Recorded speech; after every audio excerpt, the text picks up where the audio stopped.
Again, it'll be from the Korean War to present, and I've divided it up into 3 different sections, which I think pretty much detail the movements of our community. And for a bit of historical context, I want you to just take a little quick look at this, you know, sort of what happened last part of the 20th century, 21st. And these are the 2 questions I want you to bear in mind the entire time when I'm talking, okay? Because what you'll be really seeing within the context of the 20th century, the later part is the movement and the understanding of Korean American history as it relates to American history and the shaping of a different kind of identity of America. This was the situation post-war, as you know. 2 different countries, North Korea, South Korea. During the lecture, what I will be also pointing to are developments that were happening in Korean history, because the Korean American identity is distinctly transnational and global. We cannot really be separated from the events that are happening in the country of our origin, because also of how we are perceived in the United States. So this is always something for you to bear in mind as we're moving forward. So post-war Korea, these were photographs that were actually taken by Marie Ann Hallyu. This is my mother, who was probably the one Korean American woman, 3rd generation in post-war Korea, taking photos at the time. She was there for a year and a half, from 56 to 57. And as you can see, you know, Korea at the time, post-war Korea, was a completely different society. You know, you're talking decades of change within a single year.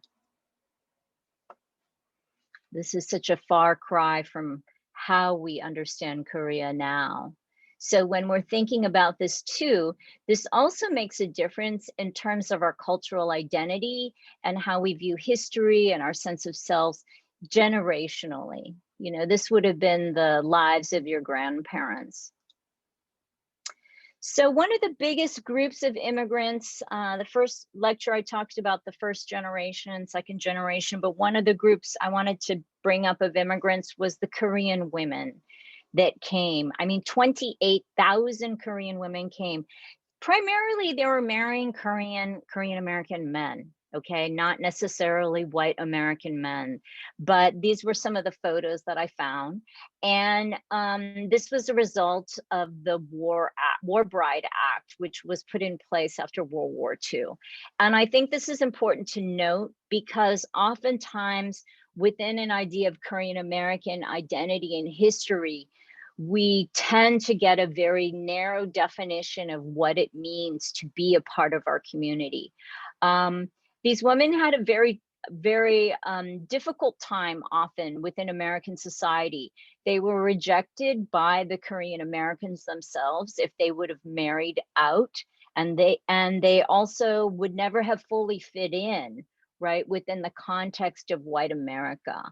You know, there were reports, many of them said, you know, their one desire would have been to be accepted by Korean Americans. So as you can see already, there's a shift in the Korean American self with this. Often they were not as educated, you know, educated maybe through 8th grade, if they were lucky, through high school. So it was also a different social class and idea.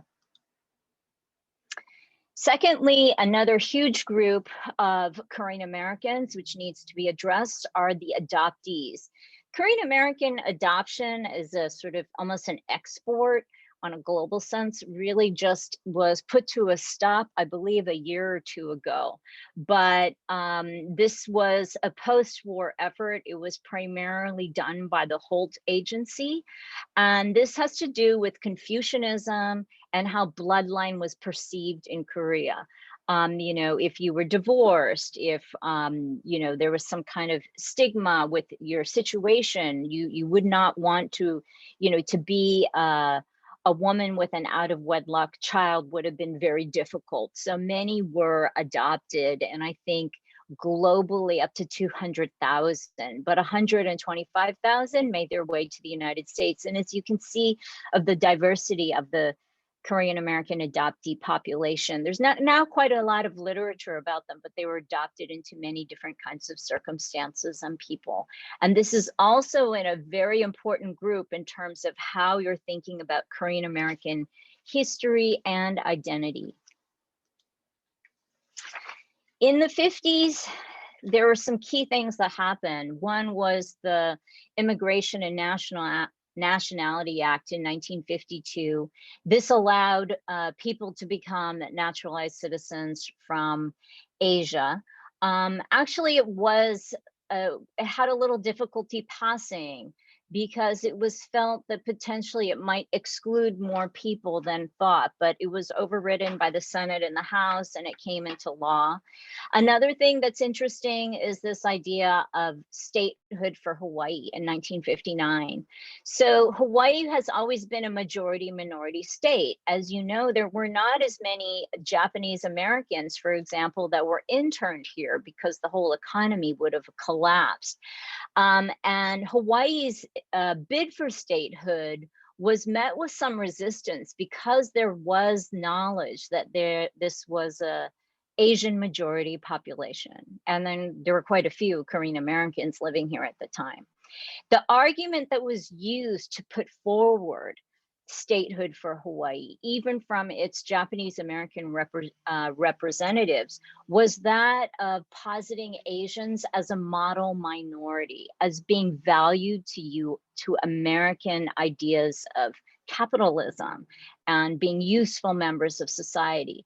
So as you can see, this idea of model minority and appealing historically to white dominance was used quite early on, even within their own Korean American community and Asian Americans. 1960 specifically, there was a court ruling, Supreme Court, which a Korean could be denied citizenship. And this would have been interesting if we think about what was going on in Korea and potentially the unrest and the objection to the rule of Syngman Rhee, right? So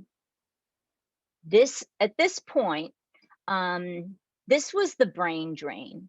And if we think about a lot of the Korean Americans who we now think of as they're retiring, but in senior positions, people who were chairs of departments or in government or businessmen, people who really came to embody in some ways, how can I say, maybe an assimilated ideal, an achievement of Korean Americans, were likely to have come from this group. Okay, because they came as scholars and as elites. They did not come to labor within working class conditions. And so this was a very important group. And it also had a huge impact too on Korean society as it moved up economically, because then there would have been the back and forth among these elites between Korea and the US and their involvement and interest in Korea. The 60s brought us the Vietnam War in the United States, which also had a big impact in terms of South Korea. And I think this is important to mention. Part of the reason South Korea was able to recover economically was due to the war and how Korea was posited as what we might say a sub-imperial power, okay? So if you were a private in the Korean military, you would have made $40 a month to go fight that American war in Vietnam. And at that time, the average Korean would have been making $98 a year, okay? So there is a direct link between South Korea's affluence, the Vietnam War, the quagmire of the Vietnam War, and the United States. In other words, our identity is perpetually linked as Korean Americans and even Koreans themselves to what is happening here in the United States. A significant monument is the Hoi An Monument in Vietnam. And this was a monument that was paid for by Korean soldiers in Korea because the village was massacred, 135 people, from babies to old people. The Korean soldiers paid for it. The Korean people who were fighting in this, but they did not want to acknowledge that the massacre, just like the My Lai massacre, was committed by Korean troops. Okay, so again, this is something for us to understand how we are part of a global identity.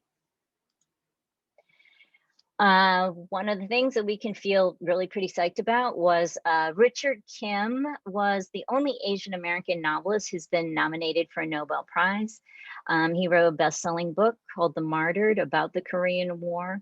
He was born in Korea, one of the first to actually attend the University of Iowa Writers' Workshop. And his novels are really incredible. They detail in English, in American literature, in the language of American literature and literary realism, the Korean War, Japanese colonialism of Korea. And he was a very significant cultural figure in the 50s and 60s in particular. 1965 brought the passage of the Hart-Celler Immigration Act. And with this, the quotas were lifted. There were always quotas before of how many people could come from each country. And it was limited so as to limit the amount of people that were coming from regions that would upset the white dominant population here. Okay, so this was really a huge shift. A lot of people came who were professionals, but when they came here to the United States, many of them also had to shift their occupation. And we will see this also in the 70s and the 80s. A lot of the people, as you know, your own families, they ran produce, nail salons, produce and liquor stores, and yet they were college graduates. The way for them to understand American capitalism and the way they best participated was really through being a small business owner. It was been very difficult for them to enter something that required a certain language skill in English that would have respected their potential qualifications that they had in Korea. So this is something for us to understand about the nature of the population and of Korean Americans. And I want to really stress this because this comes up later in the dynamic of how we participate in the American narrative of working hard and dreaming. So I'd like to say first that every country works hard. All people work hard. I don't think you could find any ethnic group anywhere where a person would say, no, my people are lazy. We don't really work hard. Korean Americans did work very hard, but Korean Americans also came often with a different kind of capital, either from their education in the past, a network of family who potentially were more established, and also slotting into a hierarchy of colorism that was already established post-civil rights movement.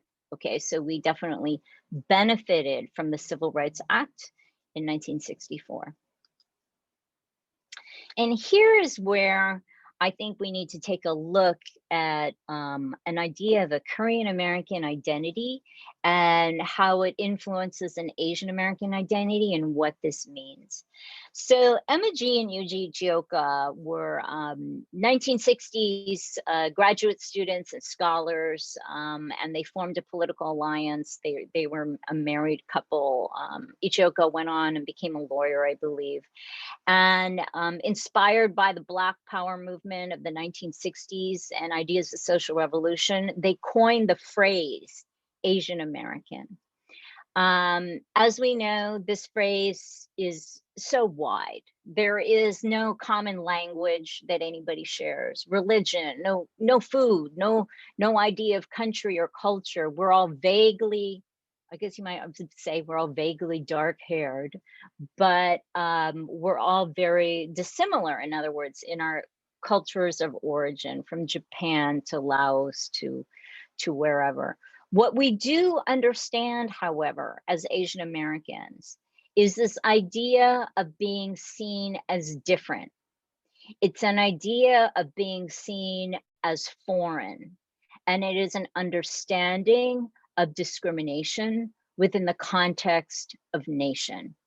This is basically the only thing that truly unites an Asian American population, because we really don't share almost anything else.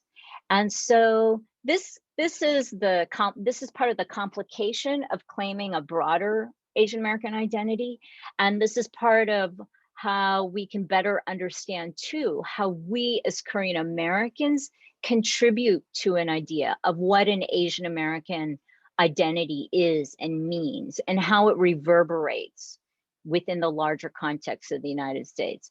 So what you always have to think is, okay, this is Asian American, or this is Korean American. What does that mean? How am I shifting the definition historically and culturally of what it means to be American in my very existence and movement? And what you also have to understand is this is a term that was born of revolution and change. This was not a conservative term. This was a term to revolutionize how we are perceived here in the United States.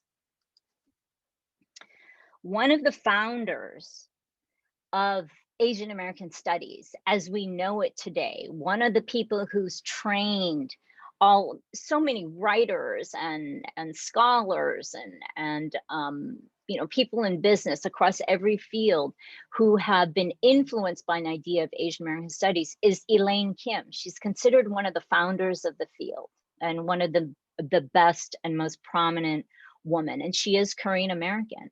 She had attended Columbia, but she was right on the ground when Asian American Studies was built in 1968 and 69. And one of the people that has defined the lens of Asian America is a Korean American woman.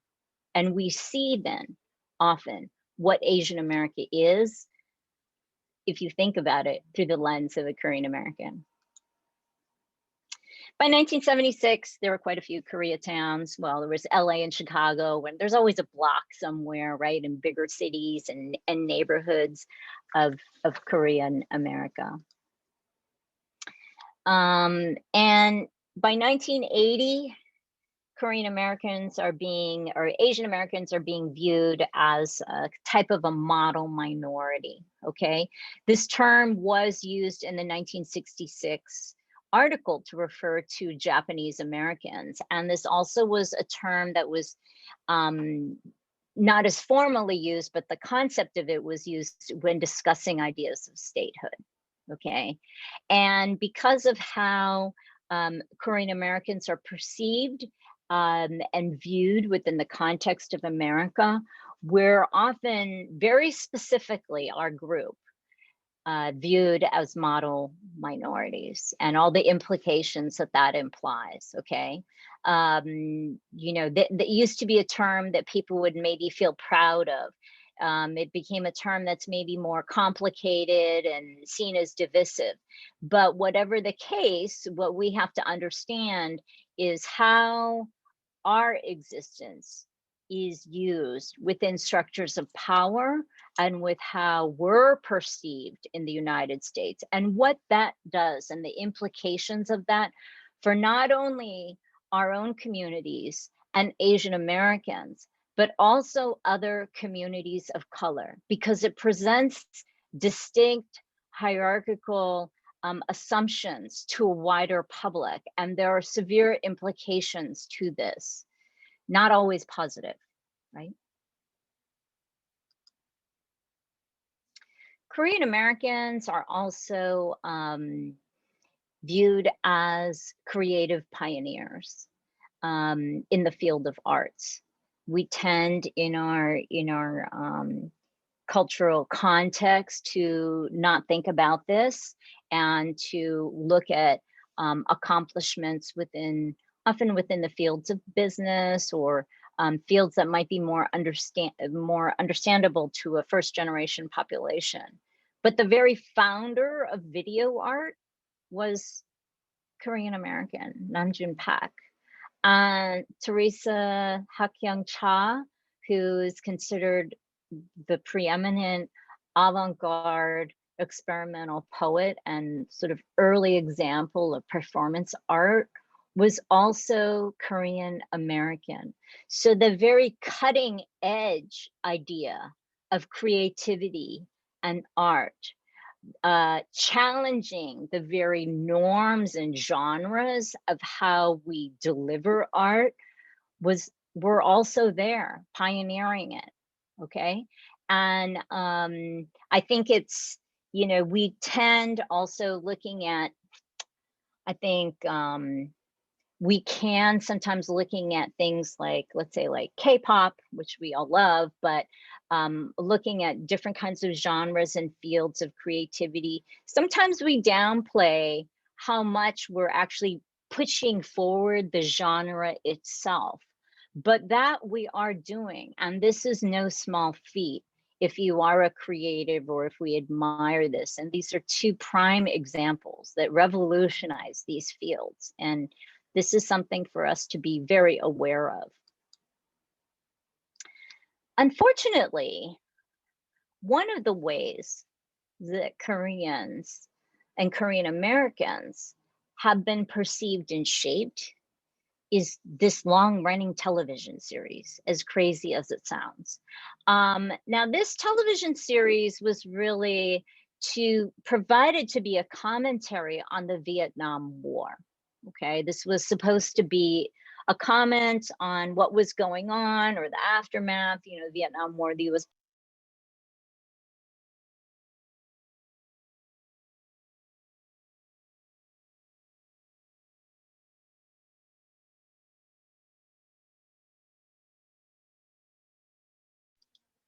Hello, can you hear me? Okay, so this is one of the ways, sorry about that, I'll just repeat. So this is one of the ways that the general American population came to understand Korea, and in turn, Korean Americans, this American comedy television series. It won all kinds of awards. It was supposed to actually be a commentary on the Vietnam War, but it actually, I mean, in real life, the Vietnam War, which ended in '73, but it was set in the Korean War. But this is something for us to note, because what this does is recenters the idea of the Asian experience or the Asian American experience and puts us to the periphery. And this is why, yes, I'm asking us to, asking you to submit your stories and to think and to participate in recording the text of the history, because this story is not really, it might be one slice of how we're perceived, but it isn't really Korean history, and it isn't really Korean American anything. But yet this story and this show, in all likelihood, shaped a lot of the ideas that people may have had about Korean Americans in the 70s. Here's an example of how Asian Americans and the identity, an Asian American identity, which is considered mutable, affects us. Okay, in 1982, Vincent Chin was killed. Some of you might know this story. He was an automotive worker at the time of the rise of the Japanese car auto industry. He was mistaken, he's Chinese American. It was the night of his bachelor party. He was mistaken for being Japanese American, and he was bludgeoned to death, and the people basically got off. But this is how Asian Americans are, in other words, treated as one and the same. He definitely is not Japanese American. He was Chinese American. But to the wider public, there is no discerning. And this is, again, something we have to bear in mind, because this was a landmark event that shifted perceptions of Asia and Asian Americans. And the treatment, therefore, and the perception of Korean Americans would have been also influenced by the rise of Japan's economy too. Meanwhile, in Korea, political suppression. In 1980, there was the Gwangju uprising. The number count is still going up as to how many people were killed. At this time, you know, there was in Korea a lot of political repression.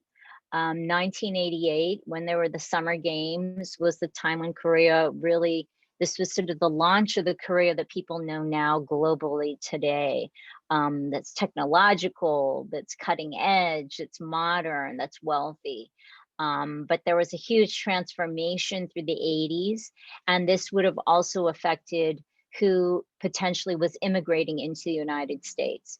People who were maybe suffering from political repression back in Korea, who did not agree, who were concerned about the opportunities that they would have based on the direction of where the government was doing in Korea also. And this also fed a lot of people coming who might have had different ideas about Korea and therefore the United States and what it offered. Okay, the Red Apple boycott. This was a little bit of something that tells us what would happen in the LA riots. I'm not sure if you know this story, but there was a person who was accused of not paying for a good, and Elaine Kim, I believe, and she was attacked, they said, by several people, and so there was a protest. A protest was outside of the store, and it started to spread. And David Dinkins, who was the mayor, this was a time when New York was undergoing a lot of economic uncertainty, and things were not so good economically in New York, delayed his response. It meant that he wasn't reelected. This then traveled to a boycott of another store. There was a lot of tensions. It was an example of Koreans moving into an area that was economically depressed, setting up a business in this area, and a lot of miscommunication, and also a lot of bias that the group might have had towards the people who were there, and then also vice versa, okay? So it wasn't, in other words, only happening in Los Angeles, okay? This was happening wherever Koreans were entering neighborhoods across the United States. There would have been unrest, uncertainty about the presence of what a Korean American is and what a Korean American is doing in the particular neighborhood. And then came the LA riots, okay? And we know quite a bit about this. For those of you who don't, I'm just going to give you a very brief review. But Rodney King, who was attacked by 4 police, the people were acquitted, and on that day, riots broke out, and it manifested in, his assailants were acquitted, and it manifested in a lot of violence and looting and burning and destruction that spilled over from South Central and also into the Los Angeles Koreatown area, okay? They had not seen this level of rioting since the Watts riots in the early 60s. At the same time, this was, there was a parallel case that was inciting anger.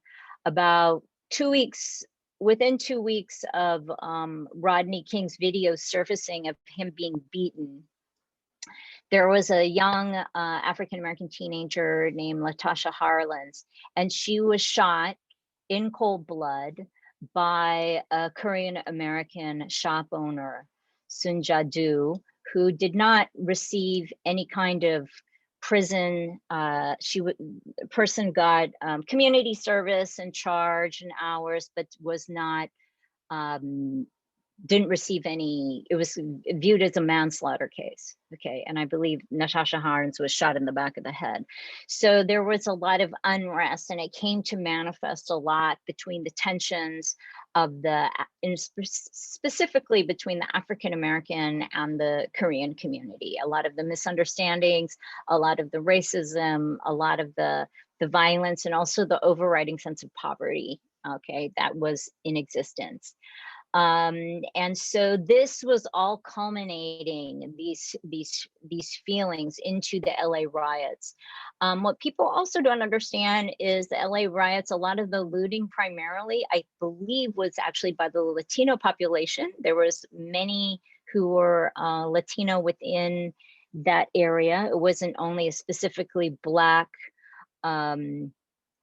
a Black Korean situation. It was also Black Korean and Latino situation. There were 50 people who were, who died. There was one Korean American, and he was shot, what they would say, by another Korean American by accident. What happened was when the Korean Americans called for help from the LAPD, they didn't respond. In fact, the police, a lot of them were standing there as the whole stores were getting looted and property was being damaged. And so the Koreans felt the necessity to arm to protect their businesses. This was this was a situation of communications and poverty and tragedy. Almost $1 billion was lost in property. But it's also always important to note the lives and the numbers lost. Okay, we as Korean Americans were aware of the man, Edward Song Lee, who died. We don't know all the Latino and Black and white residents who were also killed. Their numbers were much, much higher. Which is not to say, everybody participated in the narrative, but this was a situation that highlights a lot of the racial tension in the United States. Within another year and a half, most of the businesses could not come back. So it was people's lifetimes of work here in the United States, and it all burned. And a lot of the people, the residents, were not actually living in Koreatown, which also contributed to feelings and resentment within that community. In other words, they were residing in other areas. Many of them were living in Northridge. And then in a year and a half, there was a Northridge earthquake, which destroyed their homes, a lot of Korean Americans. So they were kind of double hit within a very short period of time. So then Korean Americans started to question, what was the American dream? Is it worth it? Is it even possible? If we're being attacked like this, if people don't understand who we are, how can we really participate? What does it mean to be a Korean American? How much do I have to extend myself to try to fit in, right? And this is really a lot of the key ideas when we're thinking about history too with Korean Americans, and is how much are we going to try to participate in this American narrative? What is expected of us? How do people understand who we are? Because a lot of the ideas of community building, of nurturing and participating in a society that we are not blood related to is not particularly Confucian, to be perfectly honest. Koreans function on an in society, out society. The in society is you have to help everybody you're related to and the very close friend you knew from kindergarten and your cousin's close friend from kindergarten. And even if he's not qualified for the job, you have to give that guy a job. This is what we mean by in society. Out societies you are obligated to the people, but you also are aware there are other social nets and services in place. So you're not necessarily going to feel connected in the same way to the people, okay, that you are not related to in that way. And this is, the out society is American society, and an in society is a Korean society. So what does it mean to be a Korean American? How do we build our society with each other as Korean Americans and beyond? How do we redefine what maybe culturally we are familiar with. And what is the illusion of this? And this was all a big crisis in Korean American history and feeling. Oops, I have to rush through. So 1990s also brought a lot of Korean American culture. We had Chang-Rae Lee, preeminent author, who was here. The very first Asian American woman's TV show was Korean American. And while now we don't have Korean magazine, like all ethnic sort of papers, once it gets bigger, once the population shifts, but this was a document source that knit Korean American culture. And then came from the 90s, the birth of Hallyu, or the wave. So as Koreans began to participate more in the manufacturing of technological devices, they also saw that they had to provide the information and the data and the entertainment that would appear on these. So the government went full on and started departments and ministries and bureaus to foster the making of content for the devices. Okay.